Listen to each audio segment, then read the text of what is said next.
It is a pleasure to welcome to the show Jack Michael, Division III goalie. Actually, just graduated. But Jack, welcome to the show. Thanks, Coach. Excited to be here. Yeah, this is going to be awesome. Pleasure to chat with you. I'd love to hear the story, if you remember, of the first save you made. Yeah, actually, I do. The first save or the first time I decided to step in goal? Let's go with the first time you decided to step into goal. Okay. So it was sixth grade, and I actually wanted to be an attackman, and our coach huddled us up for the beginning of practice, and he's like, guys, we don't have a goalie, and you need a goalie if you're going to play lacrosse. Would anyone like to volunteer? And my hand just shot up. Like, without thinking, it just instinctually shot up. And I remember I was so excited because the goalie head was different, and I loved the aesthetic of the head. And so they got the gear on me. They put like these huge baseball shin guards on. And the first shot they threw low, and I just kicked out my leg and saved it with the pads. And they're like, he's going to be a goalie. And I guess that was my first save, was just throwing my leg at the ball. There you go. So that was the first time being in goal and the first save. It was a little twofer right there. Yeah. What was it, do you think, about the position? Was it what that made you throw up the hand? Was it purely the stick, purely the equipment, or was there something else going on there? I think it was just the fact that the goalie position is unique. No one else on the field gets their own space. Yeah. Only they're allowed in. No one else on the field gets to save the ball and then clear the ball in that fashion. So I think it was just that individualism of the position that I was attracted to. It was something that none of my friends were doing. So. Yeah, that's awesome. Now, you made that first save, you had the shin guards on. How did you go about learning how to make saves from there? So I played that sixth grade season completely raw, just kind of figuring out and whatever my natural instincts told me to do, and whatever coaches we had would give me their pointers. But that summer I was fortunate. My dad sent me to TGS goalie school. They were hosting one in Ohio by Bill Pilot. Yeah. So I learned all the fundamentals going into seventh grade, and I just ate it all up. I mean, I was a full-on lax rat, and I watched as many YouTube clips as I could of all the college goalies and just kind of decided to pick and choose from styles I liked and developed it over time. That's pretty cool. Which goalies did you end up, would you say, influenced your game the most? Man, there's so many of them. I think Jack Kelly from Brown. I really loved how big he played in the goal. Jared Connors from Navy. I really liked his off-stick hip saves. Mm-hmm. Those two were pretty big.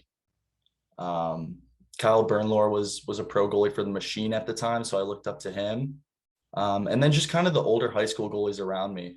It was really cool to be able to work with them, and so that was a good time for sure. I also was fortunate to work with some of the Detroit Mercy College goalies. So just being a little kid and being able, to take lessons from a college kid, regardless of their name, was a huge deal for me. Oh, it means the world, right? Yeah, means the absolute world. Yeah. I remember playing at Cal, right? And then after a game, this kid comes up and just hands me the ball and a pen. And I'm just like, oh man, that's so awesome. You don't realize you're an idol for these kids. Even though in my mind, at the time, I'm just learning myself. So right. That is pretty cool. Talk to me about, so you grew up in Michigan, yeah? Yep. Talk to me about Michigan lacrosse.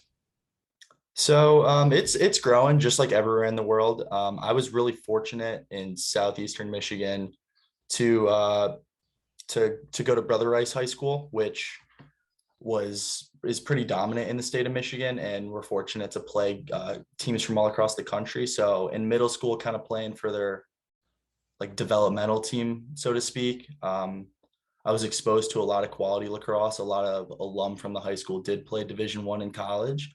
So that door was always open as a possibility that you could go play college.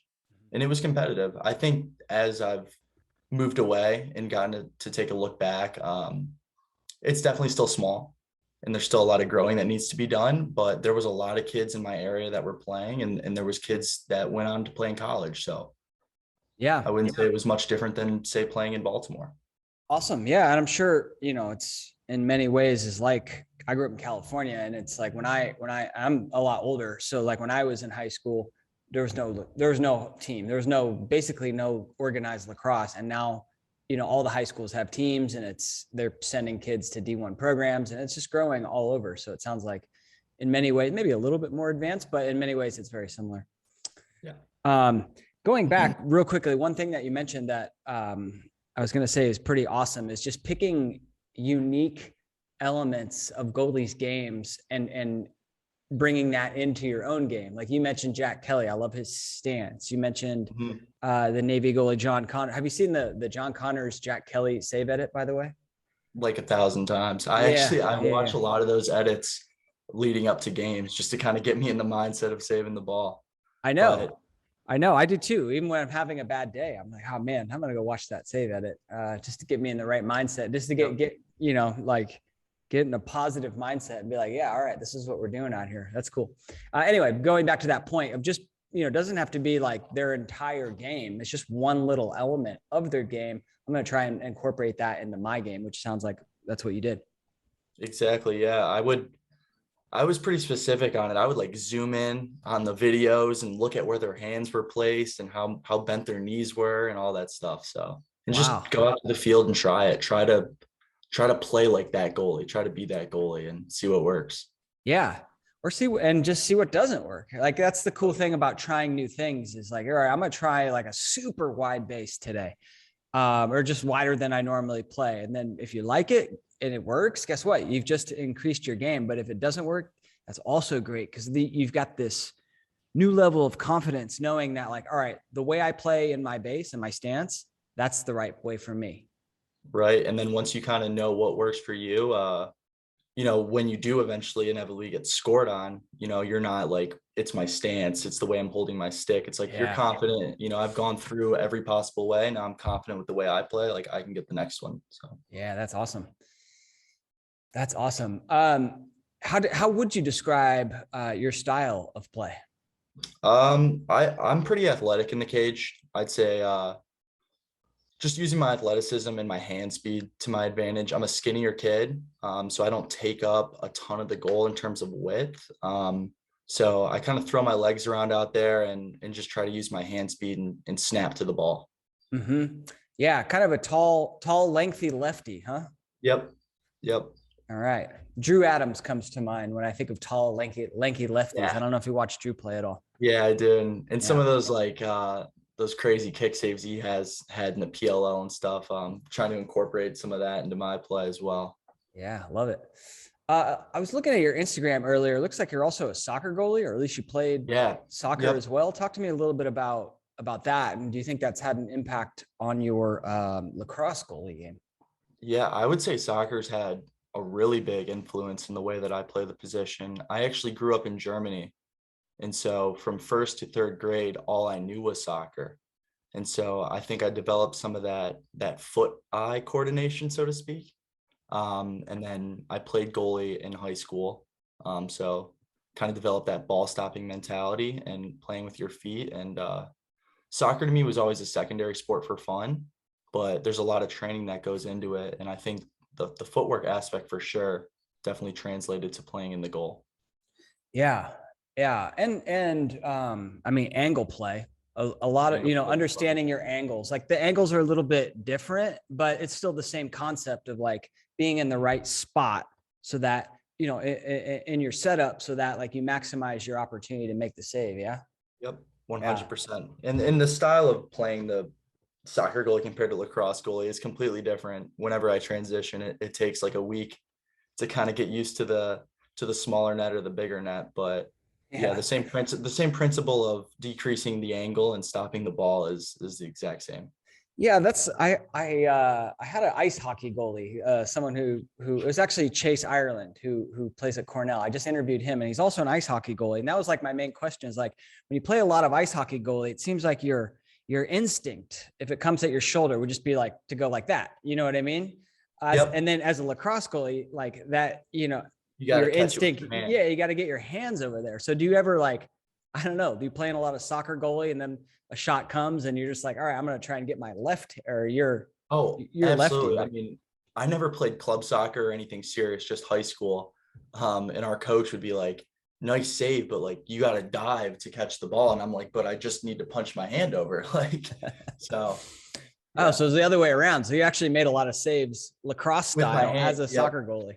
Instead of like, getting your hands in the ground and falling on it, I would like kick save it like a lacrosse ball. That's funny. Yeah. I played soccer in high school too. I loved it. It was mostly to get in shape for wrestling. Wrestling was kind of my main sport. And I realized that like no one can push me as hard as being on a team and like running and doing all the training. So, but I love soccer. It's a great sport. Yeah, great sport. Yeah. Why did you grow up in Germany, or what was that about? My dad's in the automotive industry. Mm. So he just had a 3.5-year deal over there. So moved me and my mom over there. And that was like just a super cool experience. Yeah. And did you play any lacrosse over there, or that was only when you got back to the States? Only when I got back. I didn't even know lacrosse was a sport until I was going into 6th grade. So there you go. Like, what is this stick and ball sport going on here? right. Yeah. Love it. Well, awesome. So, when did you start to think about playing lacrosse at the college level? I'd say in 8th grade. I fell in love with the sport right away and knew I wanted to keep playing it. And once you're, kind of deciding on high school, one of the main pitches high schools give you is we want to try and get you to play or to go into college. And then playing lacrosse, I was like, well, could I do both? And they were like, yeah, absolutely. You should probably try and do both and try and save some money. And yeah, it was just a goal ever since. Nice. And then how did York enter the picture? I was pretty under recruited in high school. And so I was going into my senior year and I didn't have any offers. Mm-hmm. And obviously the dream was to go D1, probably just like every kid going to recruiting tournaments. And that just wasn't happening for me. And my club coach was like, there's a couple D3 schools that are interested. You should probably take a look at the D3 landscape. And I did a visit with York and just fell in love with the coach and the environment and the culture. And I sat on it for like 2 weeks and I called my club coach and explained this all to him. And he's like, it seems pretty clear that you just want to go to York, man. So give coach a call and commit. And I did 5 minutes after that phone call. And that was that. Awesome. Going into that, I get a lot of questions about, about recruiting. And I never got recruited. I didn't even go through the process. I played MCLA at Cal. So it was like, I showed up and like got in on my own merits and joined the team, right? Very different process. So I'm always curious about these processes. So did you make like little highlight videos of yourself, put them on YouTube, send them to the coaches? Like how did that work for you? Yeah.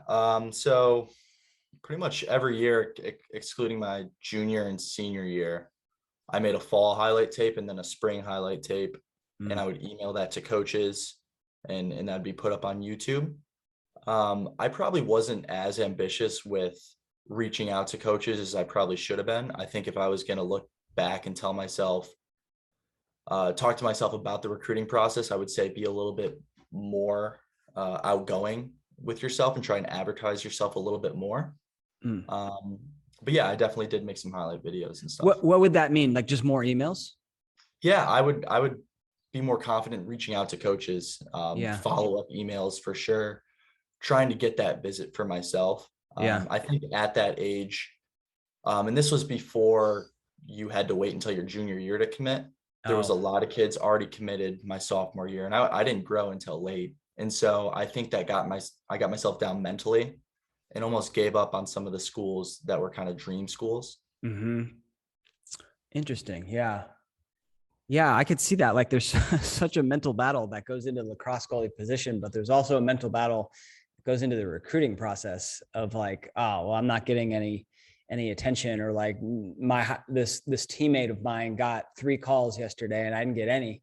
And then you start getting down on yourself and kind of like quit. And it's a very similar thing to being a goalie, right? Yeah, and I think goalie adds an extra layer to that because most recruiting classes only take 1 goalie. Maybe 2. All recruiting class. 2, very rare. Very rare. Very rare. So if you see on like Inside Lacrosse that this school has a goalie committed, it's pretty easy to cross that one off the list, and that list can get small really, really quick. So yeah, man. Interesting. But honestly, I wouldn't have wanted it any other way. Super happy here at York. So Yeah. And I've heard that story so many times of like on this podcast, people like, I had my heart set on this school, I ended up going to this other school, and it was like the best fit for me that it could have been. And like my theory is that college is an amazing time, and playing lacrosse is an amazing experience. And like just combining that, like there's a lot of schools that you're just going to have an amazing experience at. So enjoy it. Absolutely. Absolutely. Yeah. Where is York? What do we need to know about Division III College York? York is in southeastern Pennsylvania. We're about an hour away from Baltimore, 2 hours from Philly. Yeah, I mean, D3 lacrosse is awesome. York is pretty competitive. We've been cracking the top 5 every year since I've been here, banging on the door for a national championship appearance and maybe a title one day. So definitely a really competitive up and coming program. Love it. For people who, I don't follow a lot of D3 lacrosse. I wish I could. I really wish I could. People say you need to do more D3 goalies and D2 goalies. And I'm like, I would love to, believe you me, but I have trouble keeping up with just Division I. I mean, it's just me. It's just me and like a couple other, like one other guy that helps me part-time, Evan. Well, actually now I got 19 interns. So Right. I got an army of interns. But anyway, my point is like, I don't watch as much D3 lacrosse as I should. Talk to me about it and like compare it to, I know you didn't play D1, but compare it in as much as you can to like a D1 program. I mean, if you're talking about top 10 D3 teams in the country, it's pretty similar to D1 in my opinion. I think the biggest difference is just the size of kids. Most kids that play and start D1 are, like your 6'2", broad shoulder, 200-pound kids. Mm-hmm. Whereas D3 gets just as athletic as kids, but in stature may be a little bit smaller. But the pace of play, the style of play, the flash, the flare, and all the X's and O's are the exact same. Interesting. What about time commitment wise? Like what does a week of practice look like for you guys in your program?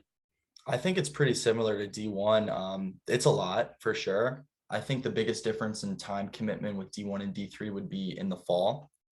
For Division III, the NCAA allows 16 team practices. So you're limited in your off season to how many practices with a coach you can do. But we still have unmandatory but mandatory lifts and runs and conditioning. So I don't think we're allowed to like mandate workouts and stuff, but under our team culture and probably most programs, you're doing something every day. Yeah, I know exactly what you mean. We had those as well. It's like they technically weren't mandatory, but if you didn't make it, like, you were in trouble. That's getting up to the coach and they're going to be like, why are you skipping practices? So yeah, exactly. It's mandatory. And no one's like, well, it's not mandatory, so I'm not going to make it. That's not the right. It's just like, those types of kids just fizzle out. So. Totally. Yeah. Very cool. And then what about scholarships? You guys have scholarships? So Division III, you're not allowed to get athletic scholarships. Okay. But you can get academic scholarships and can kind of compensate with that. Yeah.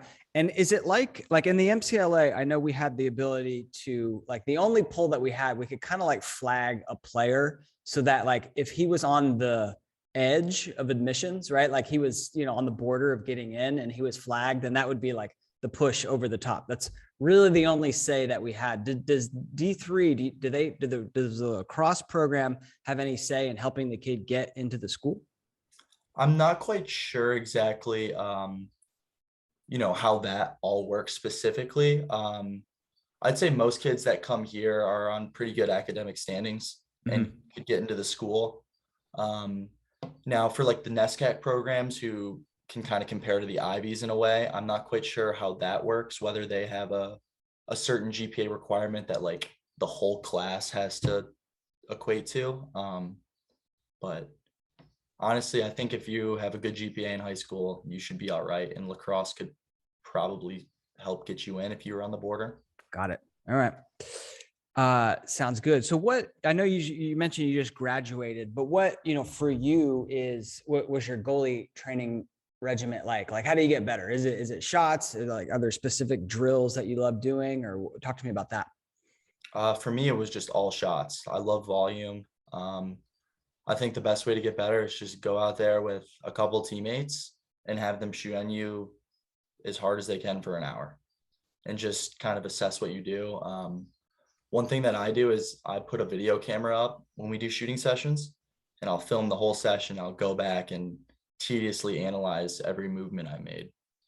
And I'll look at my top hand position, my bottom hand, my feet, and then I'll go back the next day and see if I can correct that. That's amazing. Yeah. So you just throw like the iPhone on a tripod and kind of set it up. Yeah.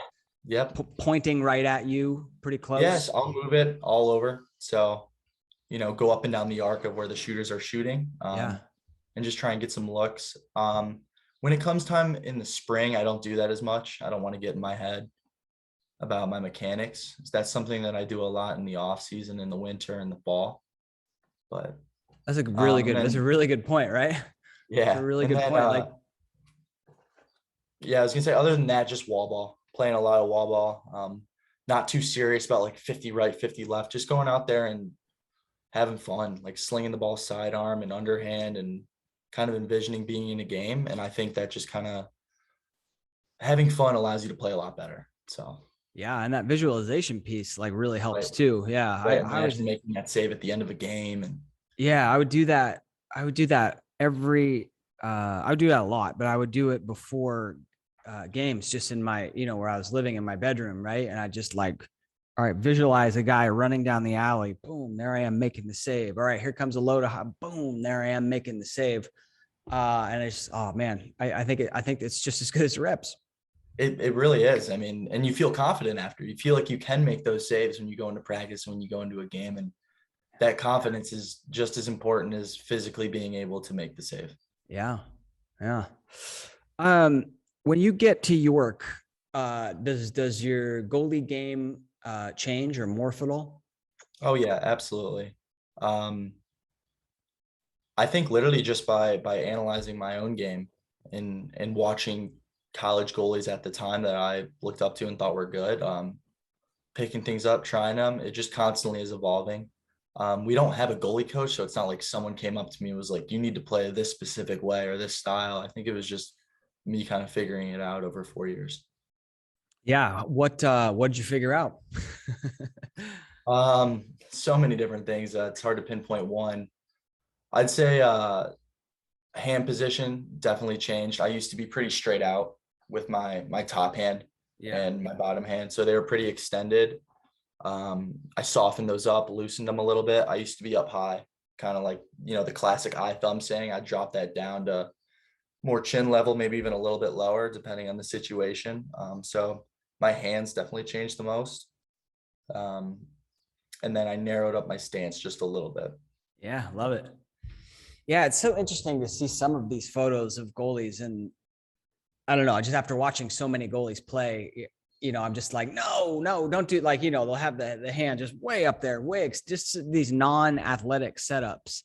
And it's kind of clear that like no goalie coach has been like, hey, be relaxed, be athletic. Yeah. And then when they do that, like oftentimes it's just like they explode in terms of their ability to make saves. So yeah, and every goalie's body's different. So it's true. You kind of got to find like where you feel most powerful with your arms and your legs, and where they rest naturally. Yeah. Find that spot and then develop a consistent space around it.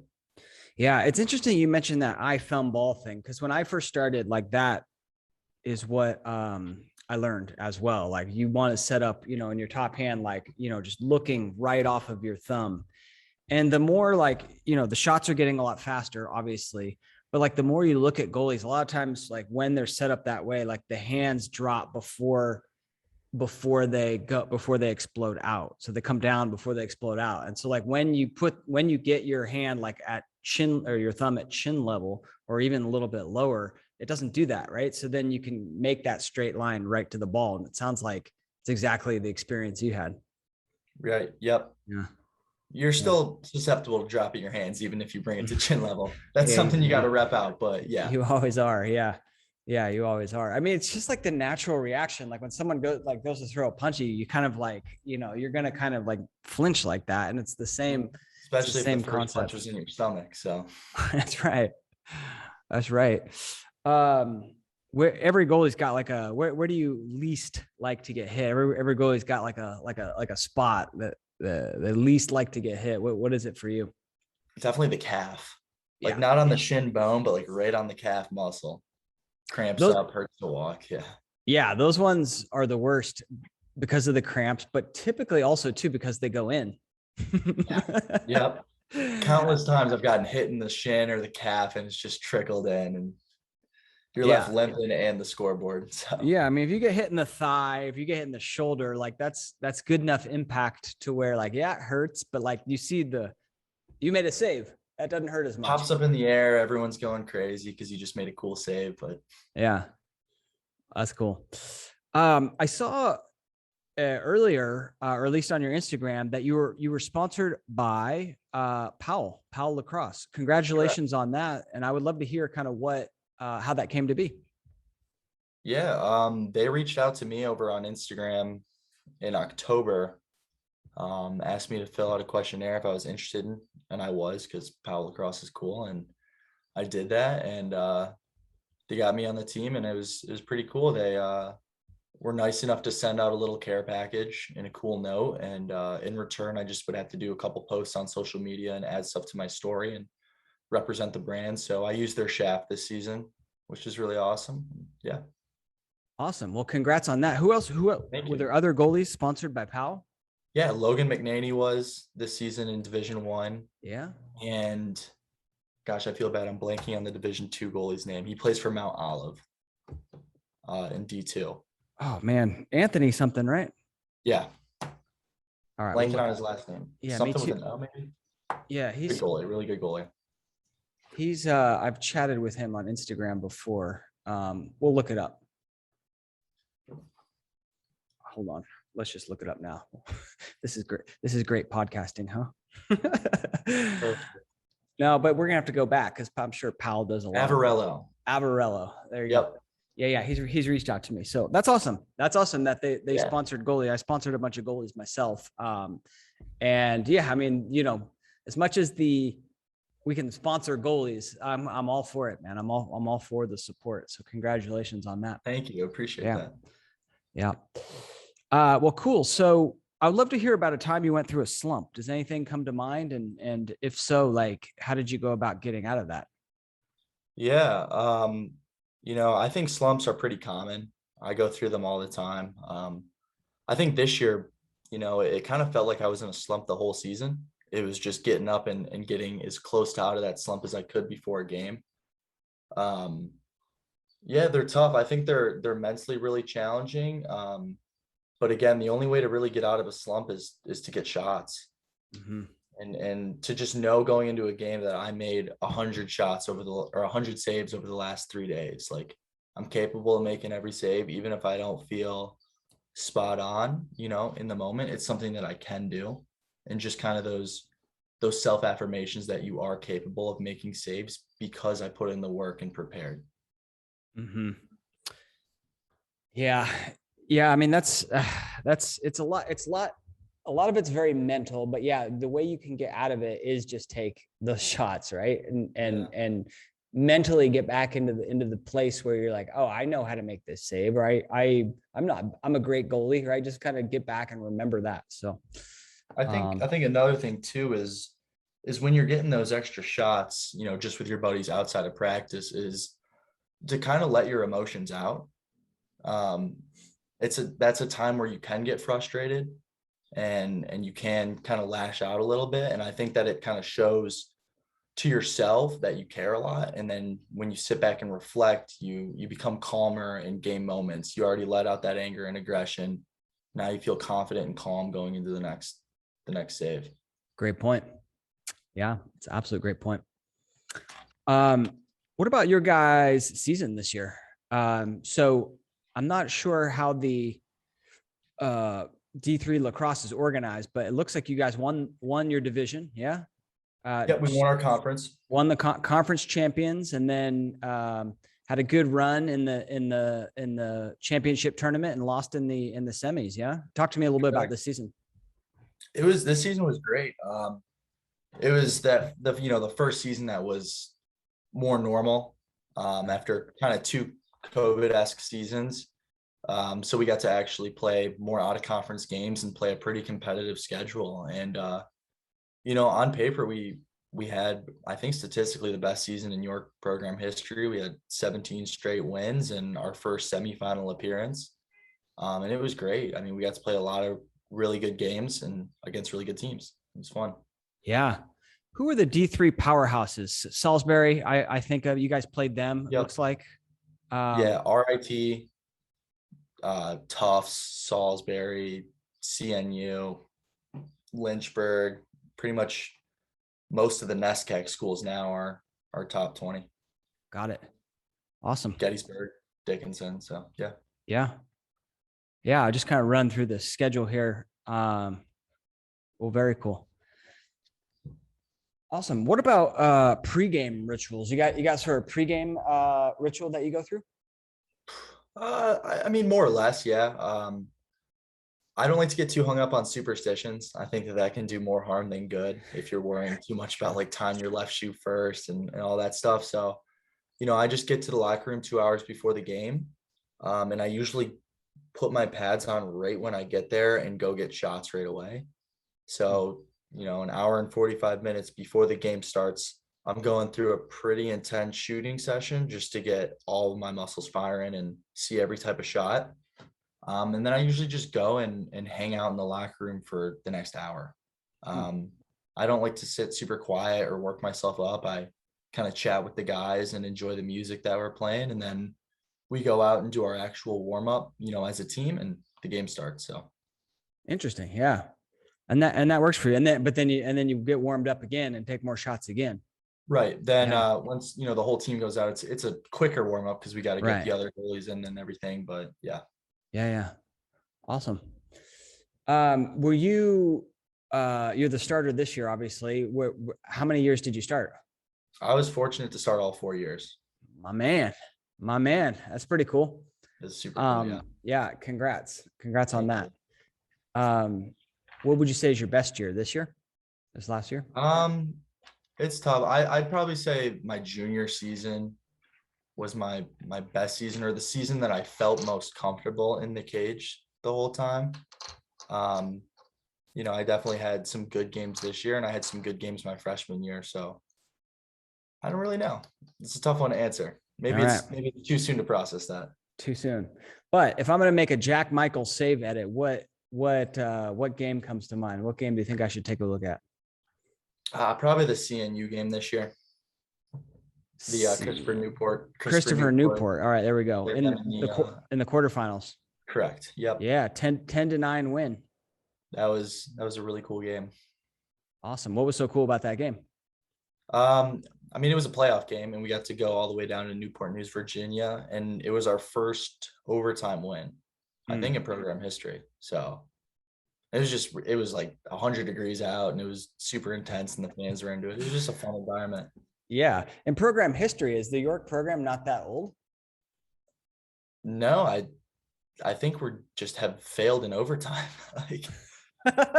Frankly, just on a horrible streak of overtime losses. Yeah.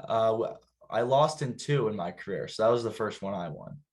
Oh, all right.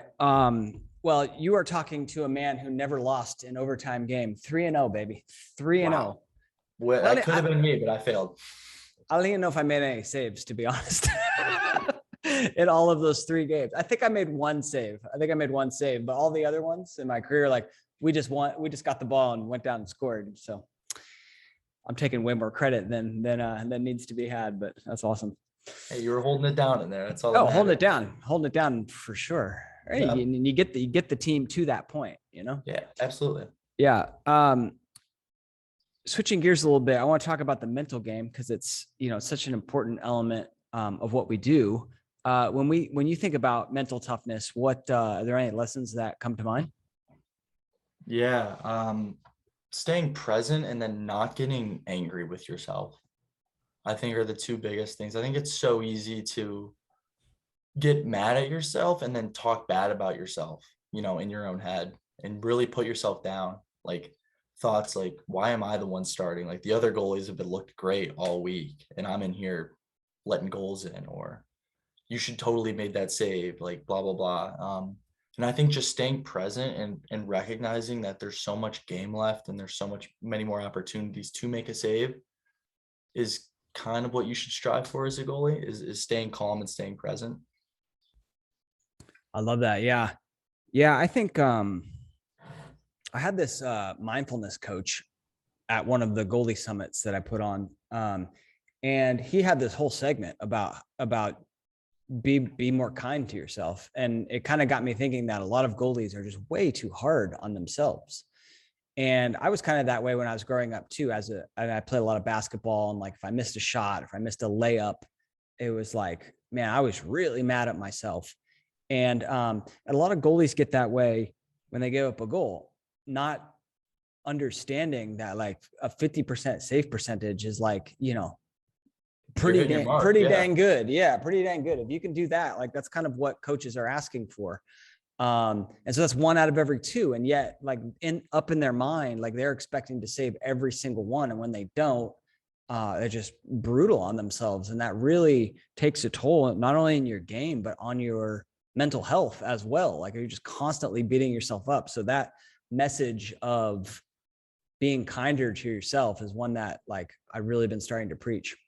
And it's something too that you have to practice. It's not something that just comes overnight. I think that's a good trait to have, getting mad at yourself. It shows that you're competitive and that you care, but you need to go to the field. And when you take shots, you need to practice watching your breath and putting a smile on your face and calming yourself down, or else you're going to freak out in games, and those errors are just going to compound. So yeah, that's such a great point. Such a great point. It's like, if you're struggling with your mental game, I sometimes ask the goalies, like, well, what do you do for your mental game? It's like, nothing. Well, okay. Like, yeah, you got to work on it. Like, it's the same way as, like, if you struggle with off stick hip shots, you're going to work on that type of shot. Well, if you struggle with your mental game, like, every goalie should really be working on it, but especially if you struggle with it, like, work on it.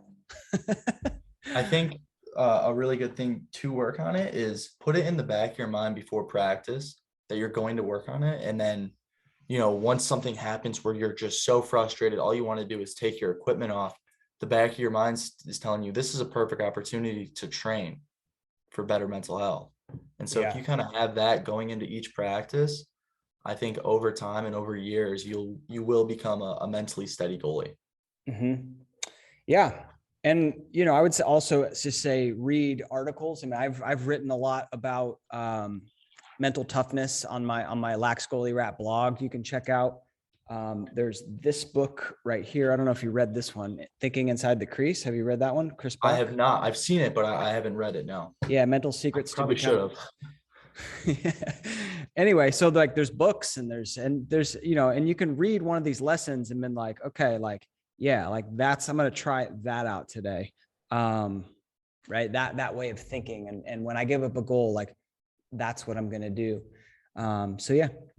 Yeah. And thank you so much for providing those resources. I know certainly in my college career, I've Googled what to do when a lacrosse goalie is in a slump, and your page has popped up, and just kind of like reading other people that play the position, they go through the same thing is nice to read. So thank you for putting that out there. Well, you're welcome. It's my pleasure. I love it. and I certainly, like, when I was learning the position in 1999, there was way less than there is now. So I know, like, the feeling of being in this very difficult sport and difficult position and not having any resources. And so I wanted to create a resource as well. I'll tell you one other mental game tip that I learned from someone else. It's really hard to coach yourself. So you're going through a slump, right? And you're like, oh man, I don't know what to say to myself to get out of this. It's so much easier to coach someone else. So, like, sometimes you'll ask a goalie and they're going through a slump, and I'll be like, hey, what would you tell a goalie who's in your shoes going through that? And they've got it. They've got the answer. Just like that. But when you coach others, you're also helping yourself, right? It's really helped my mental game to when I'm like helping these goalies with their mental issues. Then I go through it myself and I'm just like, wait a minute, I just told this kid, exactly how to go through it. I know how to do it. So by helping others, you help yourself. So if you can reach out and help a goalie, and it doesn't even matter if you don't have to be an expert to help others. Sometimes like just hearing that from another mouth works. Couldn't agree more. Could not agree more. There you go. There you go. All right, Jack. Well, this has been tons of fun. Thank you for coming on the show. If people want to get a hold of you, what you got an Instagram? Should they hit you up there? Yeah, I have an Instagram handle. It's _ Jack Michael _ You can contact me there if anyone's interested or wants to talk. All right, love it. You're a big underscore guy. Yeah, they didn't have just Jack Michael available, so I had to throw some underscores in there. Throw some underscores in there. And you're also doing coaching, right? In the where? I'm coaching for White Rose Lacrosse Club here in PA, which our head coach runs. So awesome. And if people are in like that area and want goalie coaching, can they hit you up? Absolutely, 100%. I would love to do lessons. So all right. Well, Jack, if you had to leave the goalies out there with one final piece of advice, what would that be? Have fun. Find what you love about playing goalie and try and bring that attitude to every practice. That's the biggest thing that matters, is enjoying yourself. Very well said. Jack, thank you so much. Thank you, Coach. Appreciate it. Have a good one.